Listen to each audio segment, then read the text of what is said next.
നമസ്കാരം. മലയാളി വാർത്ത ഇൻസൈഡിലേക്ക് സ്വാഗതം. രാഹുൽ ഗാന്ധിക്കെതിരെ നിയമ നടപടികളുമായി ദില്ലി പോലീസ്. അതിവേഗ നടപടികളുമായി രംഗത്തിറങ്ങുകയാണ് ദില്ലി പോലീസ്. പ്രധാനമന്ത്രി നരേന്ദ്രമോദിയുടെ ഔദ്യോഗിക വസതിയിലേക്ക് അപ്രതീക്ഷിതമായി അനുവാദമില്ലാതെ മാർച്ച് നടത്തിയ കേസിലാണ് ഇപ്പോൾ രാഹുൽ ഗാന്ധിക്കെതിരെ 2 FIRകൾ ദില്ലി പോലീസ് രജിസ്റ്റർ ചെയ്തിരിക്കുന്നത്. ഈ കഴിഞ്ഞ ജൂലൈ 21-നായിരുന്നു രാഹുൽ ഗാന്ധി ഏതാനും MPമാരോടൊപ്പം ചേർന്ന് നേരെ പ്രധാനമന്ത്രിയുടെ വസതിയിലേക്ക് പോയത്. പ്രധാനമന്ത്രിയുടെ വസതിയായ ലോക് കല്യാൺ മാർഗിലെ ഗേറ്റ് നമ്പർ 3-ലാണ് രാഹുൽ ഗാന്ധിയും സംഘവും എത്തിയത്. ഈ പ്രദേശമെല്ലാം അതീവ സുരക്ഷാ മേഖലയാണ്. ഇവിടെ കൂട്ടം കൂടുവാനോ സമരം നടത്താനോ ഒന്നും ആർക്കും അനുമതിയില്ല. എന്നാൽ രാഹുൽ ഗാന്ധി മുൻകൂട്ടി അറിയിക്കാതെ ഏതാനും ചില MPമാരോടൊപ്പം ചേർന്ന് അവിടെ വലിയ പ്രക്ഷോഭം നടത്തുകയായിരുന്നു. ആ പ്രക്ഷോഭത്തിൻ്റെ പേരിലാണ് ഇപ്പോൾ രാഹുൽ ഗാന്ധിക്കെതിരെ 2 FIRകൾ ദില്ലി പോലീസ് രജിസ്റ്റർ ചെയ്തിരിക്കുന്നത്. AICC അധ്യക്ഷൻ മല്ലികാർജുൻ ഖാർഗെയുടെ ഔദ്യോഗിക വസതിയായ 10th രാജാജി മാർഗിൽ നിന്നും 1/2 കിലോമീറ്റർ അകലെയാണ് പ്രധാനമന്ത്രി നരേന്ദ്രമോദിയുടെ ഔദ്യോഗിക വസതി. ഇവിടേക്കാണ്, അതായത് രാജാജി മാർഗിൽ ഖാർഗെയുടെ വീട്ടിൽ രാഹുൽ ഗാന്ധിയും അതുപോലെ തന്നെ MPമാരുമെല്ലാം ഒത്തുകൂടിയതിനു ശേഷം അവിടെ നിന്ന് കാൽനടയായിട്ടാണ് പ്രധാനമന്ത്രി നരേന്ദ്രമോദിയുടെ ഔദ്യോഗിക ഭവനത്തിൻ്റെ പ്രവേശന കവാടമായ ഗേറ്റ് നമ്പർ 3-ലെത്തിയത്. പ്രധാനമന്ത്രി നരേന്ദ്രമോദി അകത്തേക്കും പുറത്തേക്കും പോകുന്ന ഗേറ്റിലാണ് ഇത്തരത്തിൽ ഒരു ഉപരോധം തീർത്തത്. അങ്ങനെ ഒരു പ്രക്ഷോഭവും അവിടെ അനുവദിക്കാൻ കഴിയില്ല. അത് അതീവ സുരക്ഷാ മേഖലയാണ്. ഇന്ത്യൻ പ്രധാനമന്ത്രിയുടെ സുരക്ഷയെപ്പോലും ബാധിക്കുന്ന തരത്തിലാണ് ഇത്തരത്തിൽ രാഹുൽ ഗാന്ധി അവിടെ ഒരു മിന്നൽ സമരം നടത്തിയത്. രാഹുൽ ഗാന്ധിയോടൊപ്പം ഏതാനും ചില കോൺഗ്രസ് MPമാരും മന്ത്രിമാരും സംസ്ഥാന മന്ത്രിമാരും കേരളത്തിൻ്റെതടക്കമുള്ള മുഖ്യമന്ത്രിമാരും 2 മുഖ്യമന്ത്രിമാരുമൊക്കെ ഈ ഒരു പ്രതിഷേധത്തിൽ പങ്കെടുക്കാൻ എത്തിയിരുന്നു. ഇവർക്കെതിരെയാണ്, അല്ലെങ്കിൽ ഇങ്ങനെ ഒരു പ്രതിഷേധത്തിന് നേതൃത്വം നൽകിയതിനാണ് ഇപ്പോൾ ദില്ലി പോലീസ് രാഹുൽ ഗാന്ധിക്കെതിരെ കേസെടുത്തിരിക്കുന്നത്.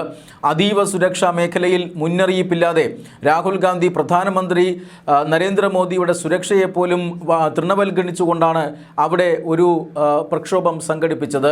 നീറ്റ് പരീക്ഷാ വിഷയത്തിൽ CJPയുടെ നേതൃത്വത്തിൽ ജന്തർ മന്ദറിൽ സമരം നടത്തി വരികയായിരുന്നു. ജന്തർ മന്ദറിലെ സമരം പിന്നീട് ഈ കഴിഞ്ഞ 20-ാം തീയതി, അതായത് തിങ്കളാഴ്ച, പാർലമെൻറ്റിലേക്ക് ഒരു മാർച്ച് CJPയുടെ ആഹ്വാനം അനുസരിച്ച് നടന്നിരുന്നു. പാർലമെൻറ്റിന് മുന്നിലേക്കുള്ള മാർച്ചിന് തീർച്ചയായും അനുമതി വേണ്ടതാണ്. പക്ഷേ CJP അത്തരമൊരു അനുമതി ചോദിക്കുകയോ ആരും അനുമതി കൊടുക്കുകയോ ചെയ്തിരുന്നില്ല. അതുകൊണ്ട് തന്നെ മാർച്ച് നിയമവിരുദ്ധമായിരുന്നു. മാർച്ചിനെ ദില്ലി പോലീസ് അതുപോലെ തന്നെ കേന്ദ്ര സേനാംഗങ്ങളും വളരെ കൃത്യമായി തന്നെ നേരിട്ടു. അവിടെ പലർക്കും പരിക്കേൽക്കുന്ന സാഹചര്യമുണ്ടായി. മാർച്ചിൽ സംഘർഷമുണ്ടാകുന്നു. ഈ സംഘർഷം ഉണ്ടായതിൻ്റെ പശ്ചാത്തലത്തിലാണ് രാഹുൽ ഗാന്ധിയുടെ ഇടപെടൽ ഈ വിഷയത്തിൽ ഉണ്ടാകുന്നതും പിന്നീട് കേന്ദ്ര വിദ്യാഭ്യാസ മന്ത്രി ധർമ്മേന്ദ്ര പ്രധാൻ്റെ രാജി ആവശ്യപ്പെട്ടുകൊണ്ട് പ്രധാനമന്ത്രി നരേന്ദ്രമോദിയുടെ ഔദ്യോഗിക വസതിക്ക് മുന്നിൽ ഇത്തരത്തിലൊരു സമരം നടത്തിയതും. രാഹുൽ ഗാന്ധി അപ്രതീക്ഷിതമായി നടത്തിയ ഈ സമരത്തിനെതിരെ അന്ന് തന്നെ വിമർശനങ്ങൾ ഉയർന്നിരുന്നു. പ്രധാനമന്ത്രി നരേന്ദ്രമോദിയുടെ സുരക്ഷ, അതുപോലെ തന്നെ ഇന്ത്യൻ പ്രധാനമന്ത്രിയുടെ ഔദ്യോഗിക വസതിയുടെ സുരക്ഷ, ഇതെല്ലാമാണ് അന്നും ചർച്ച ചെയ്യപ്പെട്ടിരുന്നത്. രാഹുൽ ഗാന്ധിയും കൂട്ടരും അവിടെ കുത്തിയിരിക്കുന്നത് കാരണം, പ്രതിപക്ഷത്തെ ഉന്നത നേതാക്കന്മാർ സമരത്തിലായത് കാരണം, പ്രധാനമന്ത്രി നരേന്ദ്രമോദിയുടെ പ്രത്യേക ആവശ്യപ്രകാരം കേന്ദ്ര മന്ത്രി ജിതേന്ദ്ര സിംഗ് ആ സമരഭൂമിയിലെത്തുകയും, അതായത് ഈ MPമാർ കുത്തിയിരിക്കുന്ന ഗേറ്റ് നമ്പർ 3-ലെത്തുകയും എന്തിനാണ് ഈ സമരമെന്നും എന്താണ് വേണ്ടതെന്നുമൊക്കെയുള്ള കാര്യങ്ങൾ ചർച്ച നടത്തിയിരുന്നു. അന്ന് രാഹുൽ ഗാന്ധിയുമായി ആദ്യം ജിതേന്ദ്ര സിംഗ് ചർച്ച നടത്തിയപ്പോൾ രാഹുൽ ഗാന്ധി പറഞ്ഞത് ഈ വിഷയം, അതായത് നീറ്റ് പരീക്ഷാ വിഷയം, CJPയുടെ സമരം, ആ സമരം അക്രമാസക്തമായതിനെ തുടർന്ന് പോലീസ് അടിച്ചമർത്തിയത്, ഇതെല്ലാം പാർലമെൻറ്റിൽ ചർച്ച ചെയ്യാൻ ഒരു അവസരം ഉണ്ടാക്കണം എന്നതാണ് ഒരാവശ്യമായി രാഹുൽ ഗാന്ധി ഉന്നയിച്ചിരുന്നത്. ആ ആവശ്യം പിന്നീട് ജിതേന്ദ്ര സിംഗ് അവിടെ നിന്ന് മടങ്ങിയതിന് ശേഷം അദ്ദേഹം സർക്കാരിനെ അറിയിച്ചു. കേന്ദ്ര ആഭ്യന്തരമന്ത്രി അമിത്ഷായെ അടക്കം ഇദ്ദേഹം നേരിൽ കണ്ടു.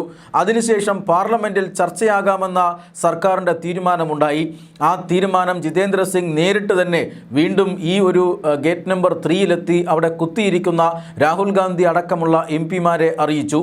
എന്നാൽ ആ സമയം രാഹുൽ ഗാന്ധി പറഞ്ഞത് വെറുതെ ചർച്ച ചെയ്താൽ മാത്രം പോരാ, ആദ്യം വിദ്യാഭ്യാസ മന്ത്രി ധർമ്മേന്ദ്ര പ്രധാൻ രാജിവെക്കണമെന്നാണ്. ഈ ഒരു ആവശ്യം ആദ്യമേ പറഞ്ഞില്ലല്ലോ എന്ന് ജിതേന്ദ്ര സിംഗ് ചോദിച്ചപ്പോൾ താൻ ഏത് സമയത്ത് പറയണമെന്നതൊക്കെ തൻ്റെ ഇഷ്ടമാണ് എന്നാണ് രാഹുൽ ഗാന്ധി മറുപടി നൽകിയത് എന്ന് പിന്നീട് ജിതേന്ദ്ര സിംഗ് വെളിപ്പെടുത്തി. മാത്രമല്ല, ഇവിടെ അതീവ സുരക്ഷാ മേഖലയാണെന്നും ഇവിടെ ഇങ്ങനെ ഇരുന്നു കൊണ്ട് പ്രധാനമന്ത്രിയുടെ സുരക്ഷയെ അപകടത്തിലാക്കരുത് എന്നും ഒരു മുന്നറിയിപ്പാണ് അന്ന് ജിതേന്ദ്ര സിംഗ് രാഹുൽ ഗാന്ധിക്ക് നൽകിയത്. എന്നാൽ താൻ എവിടെ ഇരിക്കണമെന്നും താൻ എവിടെ പോകണമെന്നുമൊക്കെ തൻ്റെ തീരുമാനമാണ് എന്ന് വീണ്ടും രാഹുൽ ധാർഷ്ട്യത്തോടെ തുറന്നടിച്ചു. അതിനുശേഷമാണ് ചർച്ചകൾ വഴിമുട്ടിയതും പിന്നീട് ദില്ലി പോലീസ് റാപ്പിഡ് ആക്ഷൻ ഫോഴ്സിനെ അടക്കം അണിനിരത്തിക്കൊണ്ട് രാഹുൽ ഗാന്ധി നേതൃത്വം നൽകുന്ന MP-മാരുടെ കൂട്ടത്തെ അവിടെ നിന്നും ബലം പ്രയോഗിച്ച് നീക്കിയത്. ഇങ്ങനെയുള്ള ബലം പ്രയോഗിച്ച് നീക്കിയതിനെതിരെ പിന്നീട് ദേശീയവ്യാപകമായി കോൺഗ്രസ് പലതരത്തിലുള്ള പ്രതിഷേധങ്ങളും സംഘടിപ്പിച്ചിരുന്നു. പക്ഷേ അപ്പോഴും സുരക്ഷ അവഗണിച്ചുകൊണ്ട് അനുവാദമില്ലാത്ത മേഖലകളിലേക്ക് ഇത്തരത്തിൽ സമരം നടത്തുന്നത് ജനാധിപത്യത്തിന് ഭൂഷണമല്ല എന്ന നിലപാടാണ് BJP എടുത്തത്. മാത്രമല്ല, CJPയുടെ സമരം പുരോഗമിച്ചുകൊണ്ടിരിക്കവേ CJPയുടെ നേതാക്കളുമായി കേന്ദ്ര സർക്കാർ ചർച്ച നടത്തുകയും ഒടുവിൽ അവരുടെ 3 ആവശ്യങ്ങളും അംഗീകരിക്കുന്ന രീതിയിലേക്ക് കാര്യങ്ങൾ പോവുകയും ചെയ്തു. വിദ്യാഭ്യാസ മന്ത്രി ധർമ്മേന്ദ്ര പ്രധാൻ രാജിവെച്ചു. ഈ കുട്ടികൾക്ക്, ആത്മഹത്യ ചെയ്ത കുട്ടികൾക്ക് 1 കോടി രൂപ വീതം ധനസഹായം നൽകാം എന്ന് സർക്കാർ സമ്മതിച്ചു. അതിനോടൊപ്പം തന്നെ പാർലമെൻറ്റ് ആക്രമണം അല്ലെങ്കിൽ പാർലമെൻറ്റ് മാർച്ചിനിടയിൽ ഉണ്ടായ അക്രമ സംഭവങ്ങളിൽ വിദ്യാർത്ഥികൾക്കെതിരെ എടുത്ത കേസുകൾ പിൻവലിക്കും എന്നും സർക്കാർ ഉറപ്പ് നൽകിയിരുന്നു. അതിനെ തുടർന്നാണ് CJP സമരം അവസാനിപ്പിച്ചു പോയത്. എന്നാൽ ഇത്തരത്തിലുള്ള പല നടപടികൾ, വിദ്യാർത്ഥികൾക്കെതിരായിട്ടുള്ള കേസുകൾ പിൻവലിക്കുമെന്ന് സർക്കാർ പറഞ്ഞെങ്കിലും മറ്റുള്ളവർ, ഈ രാഷ്ട്രീയമായ ഇടപെടലുകൾ നടത്തിയവർ, അരാജകത്വം സൃഷ്ടിക്കാൻ വന്ന ഗുണ്ടകളും രാജ്യവിരുദ്ധ ശക്തികളും തീവ്രവാദികളും, ഇവർക്കെതിരെയുള്ള നിയമ നടപടികൾ മുന്നോട്ടു പോകും എന്ന് തന്നെയാണ് ഇപ്പോൾ കേന്ദ്ര സർക്കാരിൻ്റെ ഈ നടപടി സൂചിപ്പിക്കുന്നത്. ഈ സമരത്തിനൊക്കെ നേതൃത്വം നൽകിയ സാക്ഷാൽ രാഹുൽ ഗാന്ധിയുടെ പേരിൽ തന്നെ ഇപ്പോൾ 2 FIRകൾ രജിസ്റ്റർ ചെയ്ത് കഴിഞ്ഞിരിക്കുന്നു. അതോടൊപ്പം തന്നെ സമൂഹ മാധ്യമ അക്കൗണ്ടുകളിലൂടെ പ്രധാനമന്ത്രി നരേന്ദ്രമോദിയെ അപകീർത്തിപ്പെടുത്തിയവർക്കെതിരെയും ഇപ്പോൾ ദില്ലി പോലീസ് കേസെടുക്കുന്നുണ്ട്. ഇത്തരത്തിലുള്ള സമൂഹ മാധ്യമ അക്കൗണ്ടുകൾ ഇതിനോടകം തന്നെ ദില്ലി പോലീസ് നിരീക്ഷിച്ചു വരികയാണ്. ധർമ്മേന്ദ്ര പ്രധാൻ്റെ രാജിക്ക് ശേഷം പ്രധാനമന്ത്രി നരേന്ദ്രമോദിയെ വ്യക്തിപരമായി അവഹേളിച്ചുകൊണ്ട് ധാരാളം സോഷ്യൽ മീഡിയ കണ്ടന്റുകൾ വന്നിരുന്നു. ഈ കണ്ടന്റുകൾക്കെതിരെയാണ് ഇപ്പോൾ കേന്ദ്ര സർക്കാർ നടപടിയെടുക്കുന്നത്. ഈ നടപടിയുടെ ഭാഗമായി സമൂഹ മാധ്യമ പ്ലാറ്റ്ഫോമുകൾക്ക് കേന്ദ്ര സർക്കാർ നോട്ടീസ് അയച്ചിരിക്കുകയാണ്. പ്രധാനമന്ത്രി നരേന്ദ്രമോദിയെ സമൂഹ മാധ്യമങ്ങളിലൂടെ അധിക്ഷേപിച്ചവരുടെ വിശദാംശങ്ങൾ കമ്പനികൾ ഉടനെ കേന്ദ്ര സർക്കാരിന് നൽകിയേക്കും. അത് കിട്ടുന്ന മുറയ്ക്ക് ഇത്തരത്തിലുള്ള പ്രവർത്തനങ്ങൾ നടത്തിയവർക്കെതിരെ കർശനമായ നടപടി സ്വീകരിക്കുമെന്നാണ് സൂചന. രാഹുൽ ഗാന്ധി മുതൽ ഇങ്ങോട്ട് ദില്ലിയിൽ അഴിഞ്ഞാടിയ എല്ലാവരെയും വെറുതെ വിടില്ല എന്ന് തന്നെയാണ് കേന്ദ്ര സർക്കാർ ഇപ്പോഴും നൽകുന്ന സൂചന.